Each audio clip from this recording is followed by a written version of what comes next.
These are the deficiencies that I have seen over the past 10 years of running different lab tests and working with patients that deal with being mentally drained. So there's a very high chance that definitely one of these are the reason of why you are mentally drained. The very first deficiency that we have seen actually recently with our patients that we see about 20% of the people are deficient in this category, and that is cysteine. And cysteine is responsible in producing glutathione. Glutathione is really important because it's an antioxidant that protects the brain. And so when production of glutathione starts to diminish, then we start seeing more oxidative stress, which then hinders the brain, which causes brain fog, which causes more mental drain. And this is why when we see this in our patients, when cysteine levels are low and we start to supplement NAC, we start to see that their mental energy starts to increase. Now, the next one is maybe talked a lot when it comes to possibly energy or other health aspects, but that's CoQ10. In fact, about 26% of the people that we have tested over the years, we find that their CoQ10 levels are low.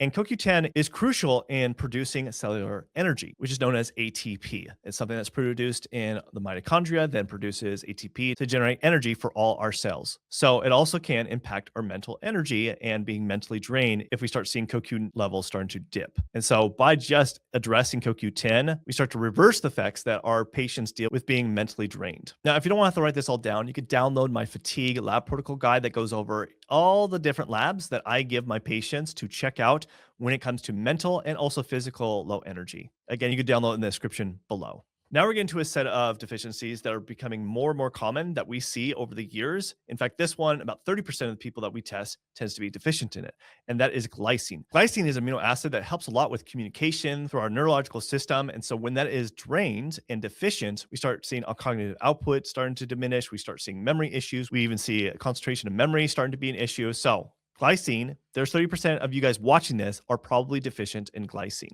The next one that we have seen is that 32% of people are deficient in taurine. Now, taurine is something that helps build things like GABA, which has a lot to do with our mental energy and dealing with stress and anxiety, but also a lot of important brain communication that have to do with like memory, concentration. So when taurine levels diminish, we start seeing people having brain fog, a sense of like cloudy thoughts, and they're just are more sluggish.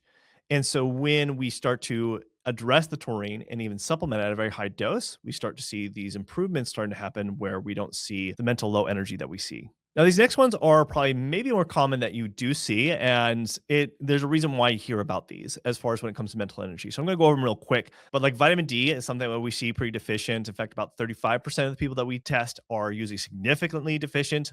Probably about 50+% of the population tend to be inadequate vitamin D levels, especially for like me that lives in the Northwest. But this definitely impacts mental energy where you can become mentally drained when your vitamin D levels are low. Another common one is vitamin B12. So you probably have seen that your vitamin B12s dip. In fact, about 40% of the people that we do test, their vitamin B12 levels will dip. And this definitely contributes to mental energy a lot. And so 40% of you guys watching this, if you haven't tested your vitamin B12 levels, please do that, especially like vitamin D. Those are some ones that sometimes you can get covered by insurance to at least cover those two types of vitamin testing.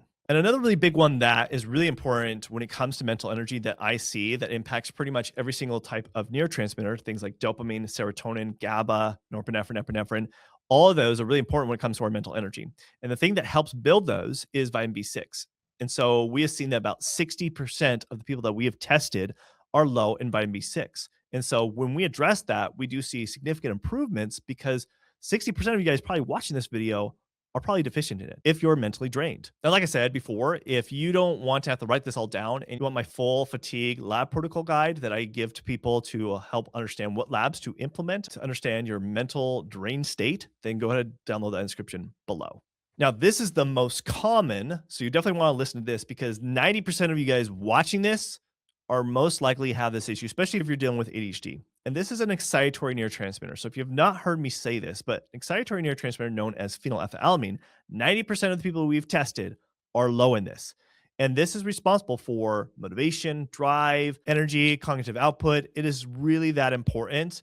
And if you're deficient in this is something you should be addressing. And like I said, 90% of the people we've tested, there's a high chance that probably you also are deficient in this area as well, and which is contributing to your mental drain state. But there's one more that's even just a slight bigger issue to why you are mentally drained.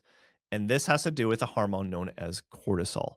In fact, 92% of the people that we have tested, we have seen that their cortisol levels were insufficient, meaning that their adrenals were not producing enough cortisol, at least at the right times, which is usually first thing in the morning and midday, that we saw it diminished. And so if that's you, which 92% chance that this probably could be you, then that's something you need to really address. And typically we have to do this with a combination of things. Usually we have to eliminate stressors from their lives. We got to incorporate more lifestyle changes, maybe use like adrenal desiccated for time being for about 3 months to improve that. So these are things that definitely need to be addressed. And that could be one of the biggest culprits to why you are mentally drained. Now, there's a lot of ins and outs of why you are mentally drained. So you should watch this video next, where I actually break down case studies of the labs that we did and implemented to understand why you're mentally drained, have ADHD burnout. So watch this video next.